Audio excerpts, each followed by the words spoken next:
Good morning students, I am Anurag Moore from Anu educational video channel. पिछले video में हम लोगों ने हैड के निगेटिव सेंटेंसेस तक पढ़ा है। इस वीडियो में हम लोग इंट्रोगेटिव सेंटेंसेस के बारे में पढ़ेंगे, जो क्या से आरंभ होने वाले प्रश्नवाचक वाक्य हैं, उनका स्ट्रक्चर हम लोग देखेंगे। यहाँ पे पहला स्ट्रक्चर है had plus subject he see it तथा सिंगुलर नाउन यू वी दे आई तथा प्लूरल नाउन प्लस ऑब्जेक्ट या कॉम्प्लीमेंट। ये ब्रिटिश इंग्लिश में है और इसी को हम दूसरे तरीके से लिख सकते हैं did plus subject he see it तथा सिंगुलर नाउन यू वी दे आई तथा प्लूरल नाउन। यानी सब्जेक्ट इनमें से कोई भी होगा तो उसके बाद हैव और प्लस ऑब्जेक्ट या कॉम्प्लीमेंट लिखा जाएगा और इन सब्जेक्ट्स के पहले जो है डिड लिखा जाएगा। तो हम लोग इसको जो है, ये ब्रिटिश इंग्लिश में है, ये अमेरिकन इंग्लिश में, तो हम लोग इसको एग्जाम्पल से समझेंगे। पहला एग्जाम्पल है क्या उसे कल 5 रुपए थे।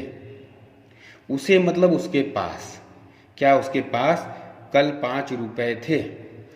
तो इस वाक्य की शुरुआत क्या से हुई है और उसे का होता है ही। तो हम लोग पहले स्ट्रक्चर के अनुसार देखेंगे कि सब्जेक्ट अगर ही रहेगा तो उसके पहले हैड लिखा जाएगा और उसके बाद ऑब्जेक्ट या कॉम्प्लीमेंट लिखा जाएगा। तो इसका हम लोग बनाएंगे हैड ही 5 रुपीज़ एस्टरडे। बीते हुए कल का एस्टरडे होता है। और इसको दूसरे स्ट्रक्चर से हम लोग कैसे बनाएंगे। दूसरे स्ट्रक्चर में हम लोग देखेंगे कि सब्जेक्ट जब ही होगा तो उसके पहले डिड लगेगा और उसके बाद है, फिर उसके बाद ऑब्जेक्ट या कॉम्प्लीमेंट लिखा जाएगा। तो इसके अनुसार हमारा बनेगा did he have 5 rupees yesterday. दूसरा एग्जाम्पल हम लोग देखेंगे क्या तुम्हें अखबार पढ़ने के लिए समय था। तो इस वाक्य की शुरुआत भी क्या से हुई है और तुम्हें की अंग्रेजी यू होती है। तो हम लोग पहले वाले स्ट्रक्चर में देखेंगे कि जब सब्जेक्ट यू होगा तो उसके पहले हैड लिखा जाएगा और सब्जेक्ट के बाद ऑब्जेक्ट या कॉम्प्लीमेंट लिखा जाएगा। तो इसका बनेगा had you time to read newspaper. पहले बनेगा क्या तुम्हें समय था, तो इसका हो जाएगा हैड यू टाइम और अखबार पढ़ने के लिए, तो टू रीड पढ़ने के लिए हो जाएगा और फिर अखबार न्यूज़पेपर। तो इसका हो जाएगा had you time to read newspaper. अब इसको दूसरे स्ट्रक्चर से कैसे बनाएंगे। दूसरे स्ट्रक्चर में हम लोग देखते हैं कि जब सब्जेक्ट यू रहता है तो उससे पहले डिड लिखा जाएगा और उसके बाद हैव, फिर उसके बाद ऑब्जेक्ट या कॉम्प्लीमेंट लिखा जाएगा। तो इसका हो जाएगा did you have time to read newspaper. तीसरा एग्जाम्पल है क्या तुम्हें वहाँ जाने की इच्छा थी। तो तुम्हें मतलब तुम्हारे पास। तो यहाँ भी इस वाक्य की शुरुआत क्या से हुई है और तुम्हें की अंग्रेजी यू। तो हम लोग पहले स्ट्रक्चर में देखेंगे अगर जो है सब्जेक्ट यू रहेगा तो उसके पहले हैड लिखा जाएगा और सब्जेक्ट के बाद ऑब्जेक्ट या कॉम्प्लीमेंट लिखा जाएगा। तो इसका बनेगा हैड यू डिजायर। क्या तुम्हें इच्छा थी या तुम्हारे पास इच्छा थी, सबसे पहले इसका बनेगा तो हैड यू डिजायर और वहाँ जाने की टू गो देयर, ऐसे बनेगा इसका। और इसको दूसरे स्ट्रक्चर के अनुसार हम लोग बनाएंगे। तो दूसरे स्ट्रक्चर में हम लोग देखते हैं कि जब सब्जेक्ट यू रहेगा तो इससे पहले डिड लिखा जाएगा, फिर सब्जेक्ट के बाद हैव, फिर इसके बाद ऑब्जेक्ट या कॉम्प्लीमेंट लिखा जाता है।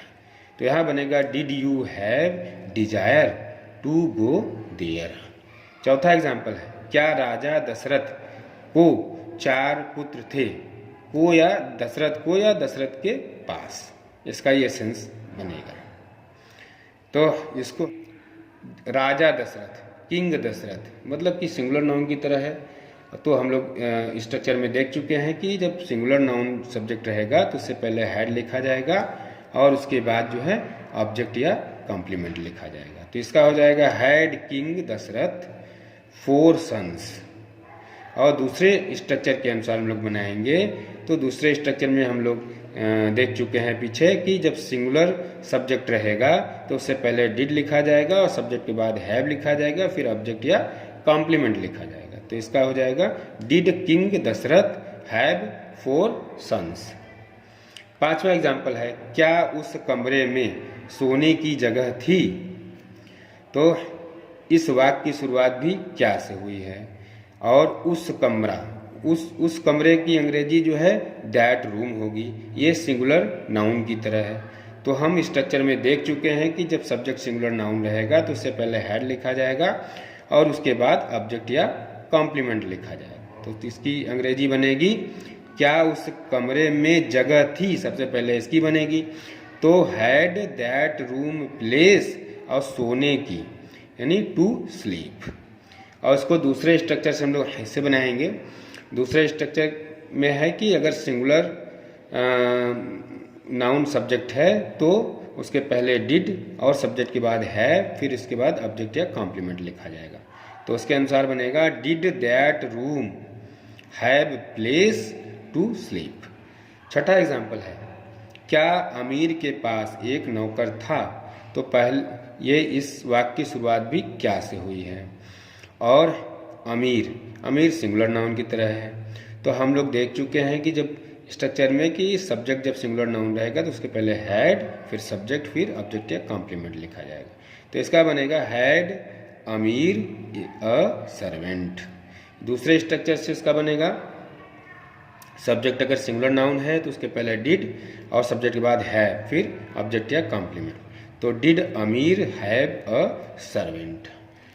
डबल इंट्रोगेटिव सेंटेंसेस के बारे में पढ़ेंगे।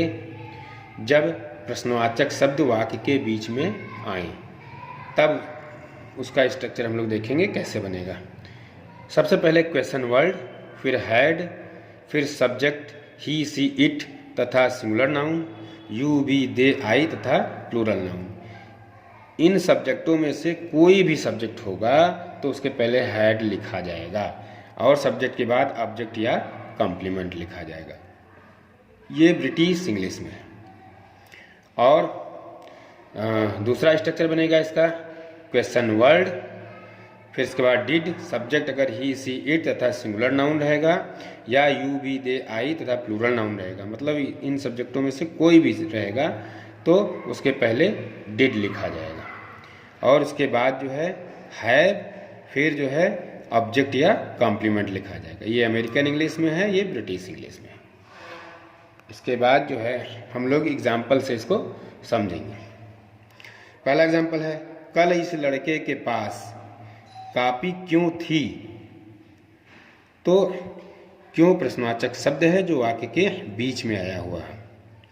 इसकी अंग्रेजी सबसे पहले लिखी जाएगी व्हाई। अब इस लड़के के पास, तो ये दिस बॉय, इस लड़के का दिस बॉय होगा। तो दिस बॉय यहाँ पे सिंगुलर नाउन है। तो ऊपर वाले स्ट्रक्चर में हम लोग देखेंगे कि सब्जेक्ट जब सिंगुलर नाउन होगा तो उसके पहले हैड लिखा जाएगा और सब्जेक्ट के बाद ऑब्जेक्ट या कॉम्प्लीमेंट। तो इसका बनेगा why had this boy copy या एक्सरसाइज बुक। कॉपी कहेंगे या एक्सरसाइज बुक कहेंगे, एस्टरडे। इसको दूसरे स्ट्रक्चर से बनेगा। दूसरे स्ट्रक्चर में हम लोग ये देखते हैं कि जब सिंगुलर नाउन सब्जेक्ट रहेगा तो उससे पहले डिड लिखा जाएगा, उसके बाद हैव, फिर इसके बाद ऑब्जेक्ट या कॉम्प्लीमेंट लिखा जाएगा। तो इसका बनेगा why did this boy have copy या एक्सरसाइज बुक एस्टरडे। दूसरा एग्जाम्पल है, इस सुनार के पास हथौड़ा कहाँ था। तो कहाँ प्रश्नवाचक शब्द है जो वाक्य के बीच में आया हुआ है और इसकी अंग्रेजी सबसे पहले लिखी जाएगी वेयर। और इस सुनार की अंग्रेजी होती है दिस गोल्ड स्मिथ, जो कि ये सिंगुलर नाउन है। तो हम लोग ऊपर देख चुके हैं कि जब सब्जेक्ट सिंगुलर नाउन रहेगा तो उसके पहले हैड लिखा जाएगा और उसके बाद ऑब्जेक्ट या कॉम्प्लीमेंट लिखा जाएगा। तो इसका हो जाएगा where had this goldsmith hammer. और इसको दूसरे स्ट्रक्चर के अनुसार इसको ऐसे बनेगा। दूसरे स्ट्रक्चर में है कि जब सब्जेक्ट सिंगुलर नाउन रहेगा तो उससे पहले डिड लिखा जाएगा और डिड से पहले क्वेश्चन वर्ड लिखा जाएगा और सब्जेक्ट के बाद हैव, फिर इसके बाद ऑब्जेक्ट या कॉम्प्लीमेंट लिखा जाएगा। तो इसके अनुसार ये बनेगा where did this goldsmith have hammer. तीसरा एग्जाम्पल है उन लोगों के पास क्या एक मकान था। तो क्या प्रश्नवाचक शब्द है जो वाक्य के बीच में आया हुआ है। इसकी अंग्रेजी सबसे पहले बनेगी व्हाट।